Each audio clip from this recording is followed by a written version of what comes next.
kalau kamu ngikutin grup otomotif nih di Facebook, Jis, Ya. itu ada kayak tim apa namanya fanboy Yamaha, fanboy Iya, Honda iya, gitu. iya. Saya termasuk yang fanboynya Yamaha nih.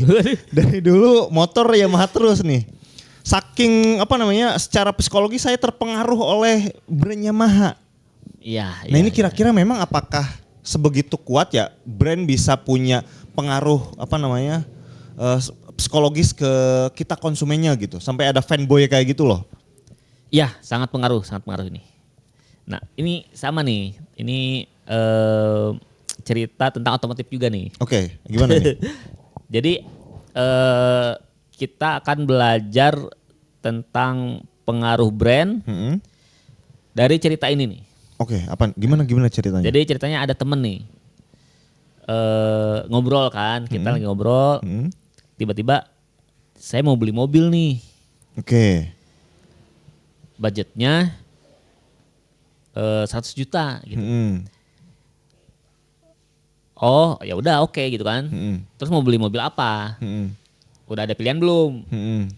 Nah ini yang jadi masalah katanya. Oke.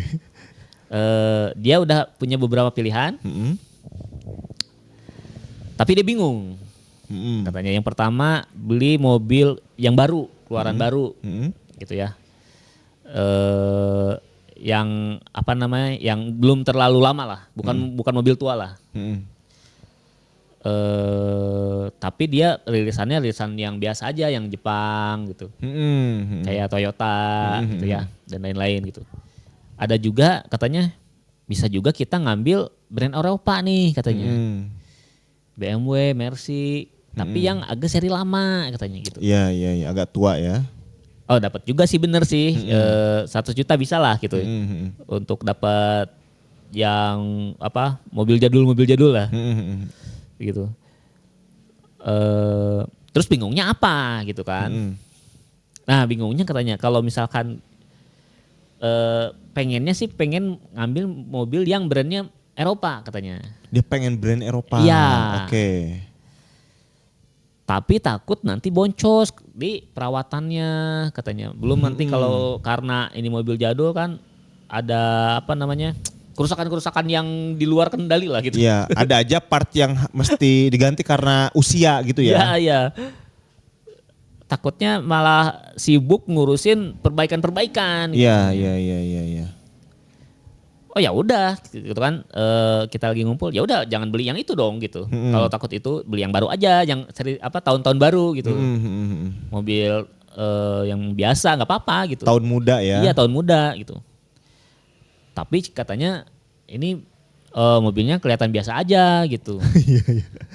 Nggak mau misalkan ya sih tahun muda, kemungkinan nggak rewel kayak gitu ya. Tapi bukan brand Eropa misalnya gitu ya. Iya, tapi biasa aja katanya. Nah biasanya gimana nih gitu kan. Iya nanti kalau misalkan kita bawa mobil, orang tuh nggak ngelihat kita gitu.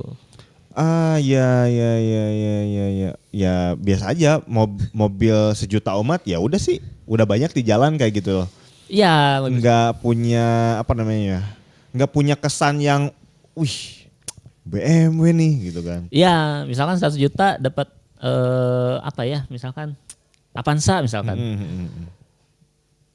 Apa gitu, mobil Avanza gitu, apa sih gitu. Iya. Tapi kalau misalkan kita beliin brand yang mungkin sedikit mewah tapi agak lebih jadul lagi gitu, orang akan wah bagus nih mobil nih kan gitu. Nah di situ dia bilang kalau pilih ambil mobil-mobil yang bermerek, dia lebih percaya diri, dia bilang gitu. Meningkatkan kepercayaan diri ya. Tapi kalau misalkan kita pakai mobil yang biasa aja kurang katanya gitu. Iya. Ya secara fungsi oke. Tapi nggak ada feel yang, nggak ada perasaan yang bangga bawanya gitu ya. Bener itu. Oke. Bisa gitu ya. Brand apa namanya? Tadi dia itu kagum sama brand-brand Eropa gitu, intinya kan gitu ya. Iya. Kalau bawa brand Eropa, mobil brand Eropa itu kayak bikin menaikkan kepercayaan diri kayak gitu ya. Iya benar. bener. Iya juga. Kok bisa sampai sebegitunya nih, Jis? Ya itu pengaruh dari brand ini. Ya maksudnya brand kok bisa sampai seperti itu, bisa level yang bisa mempengaruhi. Wih, saya bangga nih, kayak gitu. Iya. Kok bisa sampai seperti itu? Nah, jadi sebenarnya ada sebenarnya pengaruh dari masyarakatnya.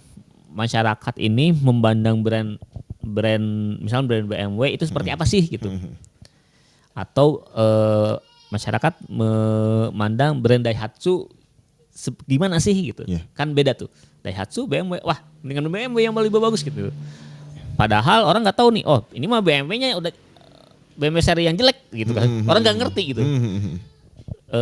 Dan ini Daihatsu keluaran terbaru loh, teknologi terbaru loh misalkan. Orang nggak ngerti, orang tuh nggak cuma ngerti, oh ini BMW, ini Daihatsu udah gitu doang gitu. Nah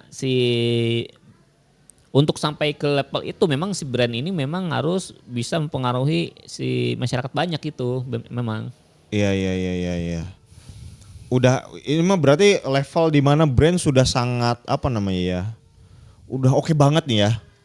Udah oke. Udah oke banget karena orang pakainya itu sampai bangga gitu kan? Sampai bangga bener.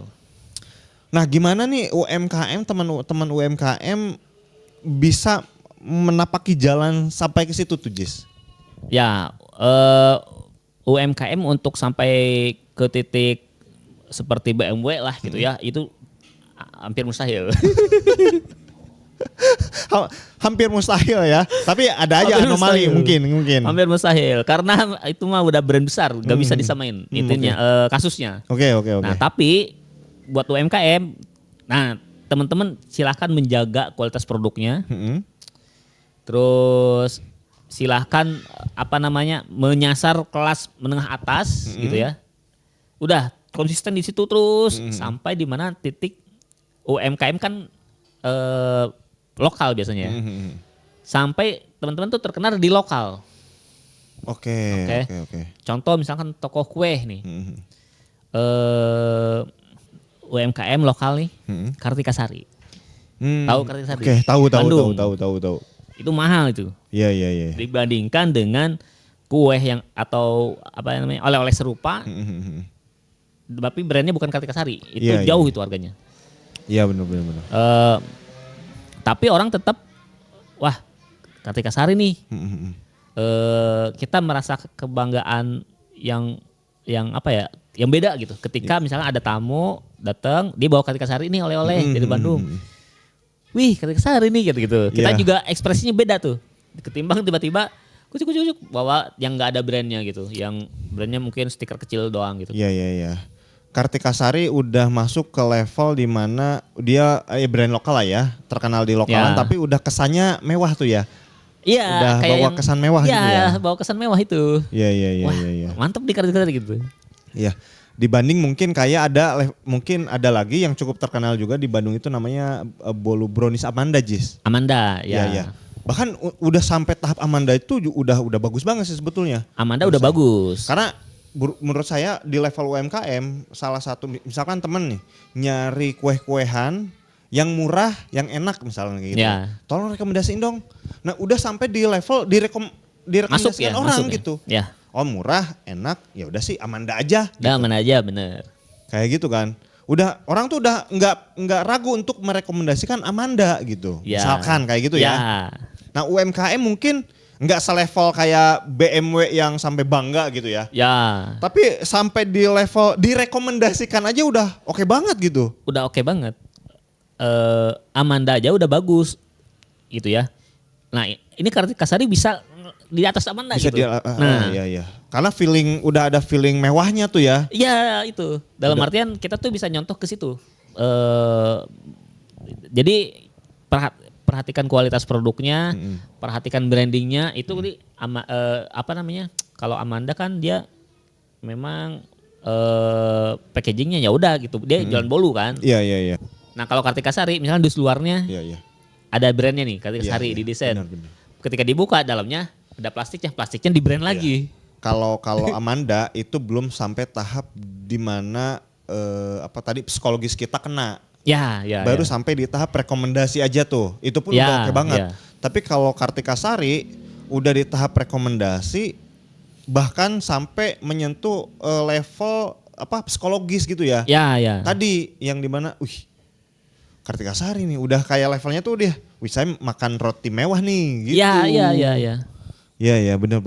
Dari packagingnya, dari desainnya gitu ya, di produknya bahkan walaupun misalkan sama-sama apa namanya, misalkan keripik pisang misalkan, tapi rasanya beda nih gitu. Buatan Kartika Sari dan buatan yang lain gitu. Iya. Ada di momen itu tuh. Iya. Semuanya mendukung mulai dari desain logonya, desain packagingnya, sampai ke produknya gitu ya. Ke produknya memang komplit itu semua. Komplit. Semua kesan itu menyatu menjadi satu entitas psikologis yang membanggakan gitu ya. Ya. Yang terasa kesannya mewah gitu ya secara psikologis. Oke. Harga mahal juga menjadi worth it karena tadi rasanya beda nih. Terus packagingnya juga beda dari kualitas kertasnya, bahan yang dipilihnya gitu ya. Ya wajar aja dia mahal karena mungkin pemilihan bahan-bahannya juga memang mahal itu gitu. Ditambah karena udah bagus, satu package itu, satu bundelan itu udah bagus, kita juga dapat kesan yang psikologisnya itu gitu. Dan jadi ya emang ini mah wajar mahal gitu ya. Bener. Iya. Tadi ya UMKM bisa sampai di tahap itu ternyata ya. Ya UMKM kalau misalkan mau nge-branding bisa nyontoh ke UMKM lain yang mungkin udah sukses gitu. Kayak contoh kita jualan oleh-oleh, kiblatnya Kartika Sari misalkan gitu. Dan apa namanya, ya meskipun terkenalnya baru sekupnya lokalan mungkin Bandung dan kota-kota sekitarnya kayak gitu ya. Tapi kan itu udah oke banget ya.